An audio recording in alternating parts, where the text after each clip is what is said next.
Assalamualaikum warahmatullahi wabarakatuh. Kita berjumpa kembali dalam latihan fisika pada episode 3, video ketiga. Kita masih melanjutkan pembahasan soal-soal pada listrik statis. Semoga kita selalu diberikan nikmat kesehatan dan juga keluarga kita, sehingga kita dapat beraktivitas seperti biasanya. Semoga paparan video ini dapat membantu dan mempermudah belajar siswa dalam menyelesaikan persoalan-persoalan pada listrik statis. Kita mulai pembahasan pada soal yang pertama. Q menyatakan muatan listrik R adalah jarak.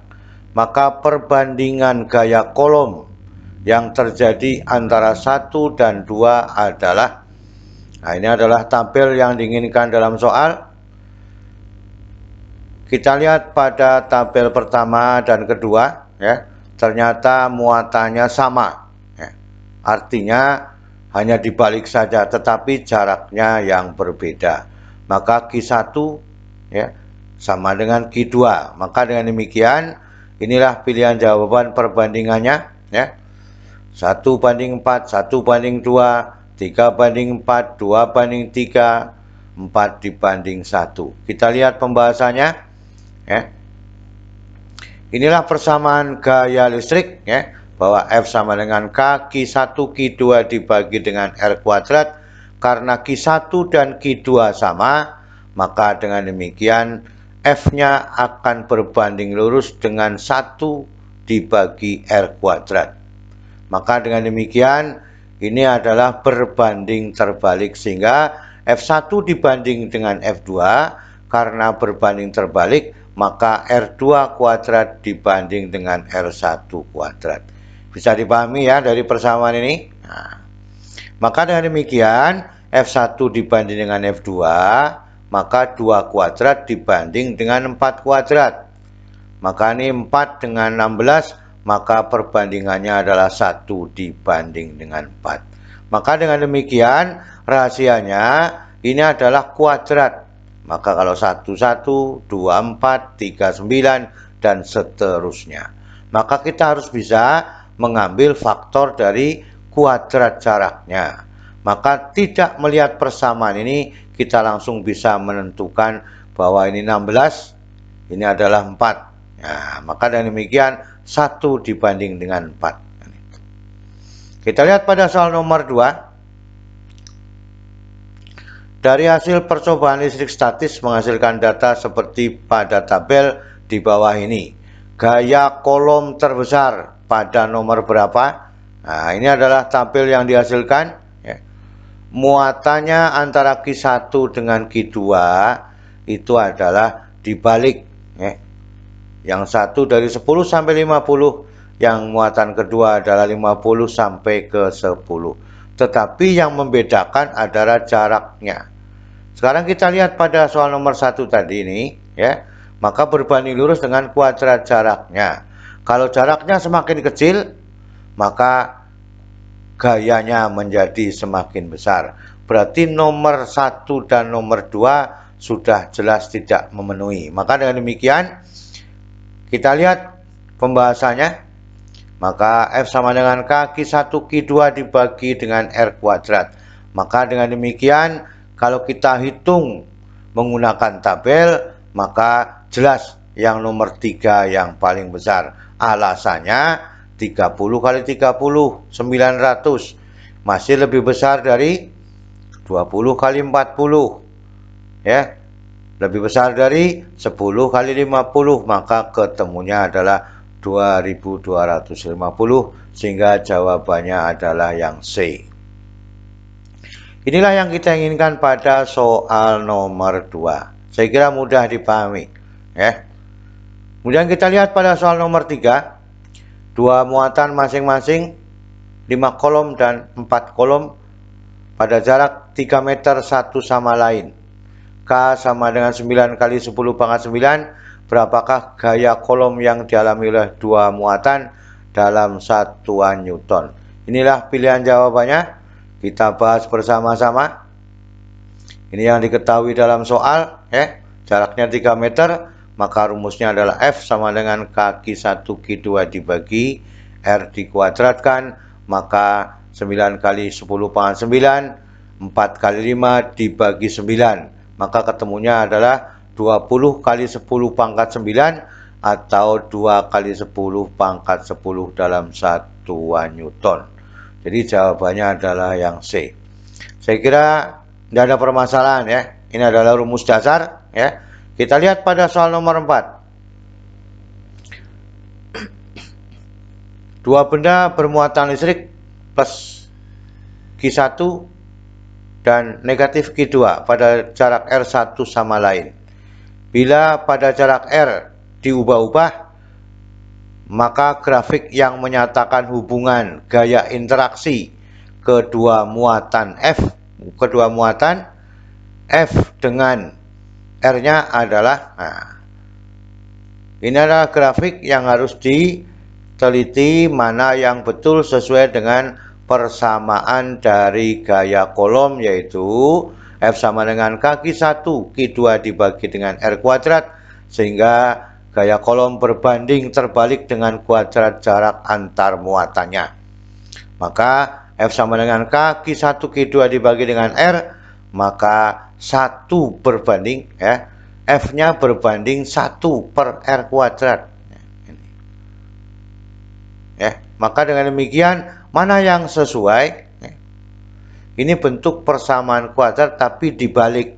Nah, maka persamaannya adalah yang B yang diinginkan. Ya. Itulah pada soal nomor 4 ya, kita mengatakan bahwa ini berbanding terbalik, maka bukan C karena ya, bukan C. Maka yang dikatakan kalau C ini persamaan kuadratnya atau F-nya sebanding dengan R kuadrat baru ini ya.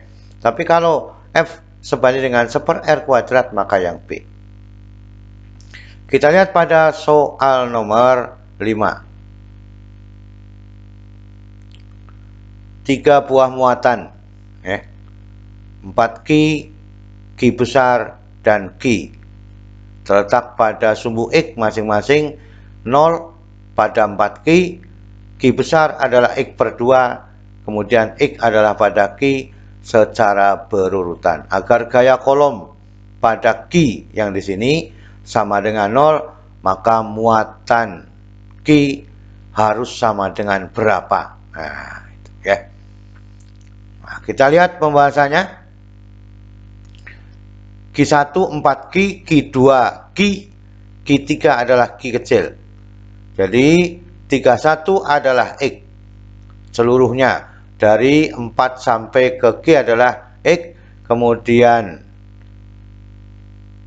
R32 adalah X per 2. Berapa kakinya kalau gaya pada Q kecilnya sama dengan 0? Maka sekarang muatan Q3 terhadap Q3, nah, atau muatan Q1 terhadap Q3 ya, maka F31 sama dengan K1 dikalikan Q3 dibagi R31 dikuadratkan. Jadi Q3 terhadap Q1 ya, maaf ya, Q3 terhadap Q1, maka dengan demikian K dikalikan 4Q dikalikan Q dibagi dengan X kuadrat, maka persamaannya adalah 4K Q kuadrat dibagi dengan X kuadrat. Ini adalah terhadap Q1. Sekarang terhadap Q2 ya. Q3 terhadap Q2 jaraknya X per 2 kan itu. Jadi muatan Q3 terhadap Q2 jaraknya X per 2. Maka dengan demikian K2 Q3 dibagi dengan R32 dikuadratkan, sehingga Q besar Q kecil ya dibagi dengan X per 2 dikuadratkan. Maka dengan demikian ketemunya ini 2 kuadrat dikalikan silang menjadi 4 ya, per 2 per 4 dikalikan silang menjadi 4, maka 4K Q besar Q kecil dibagi dengan X kuadrat. Kemudian pada muatan Q kecil adalah gayanya 0, maka dengan demikian F31 sama dengan F32 sama dengan searah, maka pada Q3 atau pada F3 itu sama dengan 0, sehingga F31 ditambah dengan F32, maka dengan demikian 4 kaki kuadrat yang ini ya, dibagi dengan E kuadrat sama dengan negatif 4 K besar Q kecil dibagi dengan E kuadrat. Maka ini I kuadrat dibagi I kuadrat 1, K dibagi K1, 4 dibagi 4 1, maka tinggal Q yang besar harus bermuatan negatif Q supaya F pada 3 atau pada Q 0, pada Q-nya, pada Q3 adalah 0.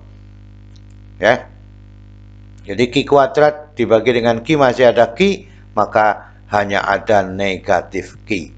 Itulah yang diambil pada soal nomor 5. Demikian, kita harus teliti satu persatu karena F31 sama dengan F32 merupakan resultan terhadap muatan 1 dan terhadap muatan yang kedua.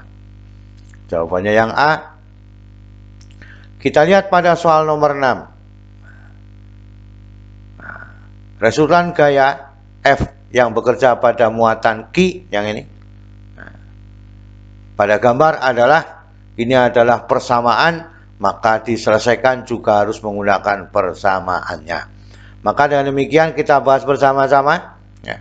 Ini adalah gaya yang bekerja. Ini adalah F1, yang ke sana adalah F2. Ya. Ini F1 yang ke sini, ya. Yang ke sana adalah F2, maka resultannya adalah Fq. Ya. Dari F1 dan F2 membentuk sudut 60 derajat karena ini segitiga sama sisi.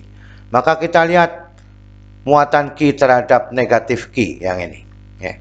Maka disebut dengan F1, sehingga F1 sama dengan K, negatif Q dikalikan Q dibagi dengan R kuadrat. Sehingga persamaannya adalah negatif K, Q besar Q kecil dibagi dengan R kuadrat. Karena ini membentuk sudut 60 derajat, maka kita kuadratkan saja F1 kuadrat sama dengan K besar Q kecil dibagi dengan R kuadrat dikuadratkan. Karena nanti jajaran genjangnya harus dikuadratkan semua. Ya. Kita lihat pada muatan Q terhadap positifnya. Ya, ini disebut dengan F2, arahnya ke sana. Ya. Nah, maka dengan demikian F2 sama dengan K, Q dikalikan Q kecil dibagi dengan R kuadrat, maka dengan demikian F-nya sama dengan persamaan yang pertama ini adalah K besar Q kecil dibagi dengan R kuadrat. Kalau dikuadratkan, maka Q kecil dibagi dengan R dikuadratkan, seluruhnya dikuadratkan. Maka dengan demikian, ya, kalau kita lihat yang ini, ya, negatif. Koefisiennya sama, maka kesimpulannya adalah F2 sama dengan negatif F1. Ini untuk mempermudah pekerjaan sehingga kita lebih tidak menggunakan persamaan terlalu banyak. Maka dengan demikian F1 kuadrat sama dengan F2 kuadrat. Maka karena ada sudut 60 derajat, maka kita menggunakan vektor jajaran genjang sehingga Fq sama dengan akar dari F1 kuadrat ditambah, nah, karena sama ini, maka boleh pakai F1 kuadrat ditambah 2. Yang depan adalah F1 ini. Ya. Kemudian yang belakang adalah F2 berharga negatif 1. Maka di sini dituliskan F negatif F1 cos 60. Jadi semuanya menggunakan indeks yang sama, maka kita mudah melakukannya. Maka ini penting kesimpulan ini, ya. Sehingga F1 kuadrat tambah F1 kuadrat adalah 2F1, cos 60 adalah setengah, dikalikan 2 adalah 1, maka negatif F1 kuadrat. Maka dengan demikian, ini 2F1 kuadrat ditambah 2 kali F1 dikalikan negatif 1 dikalikan setengah. Maka dengan demikian Fq-nya sama dengan akar dari 2F1 kuadrat dikurangi F1 kuadrat.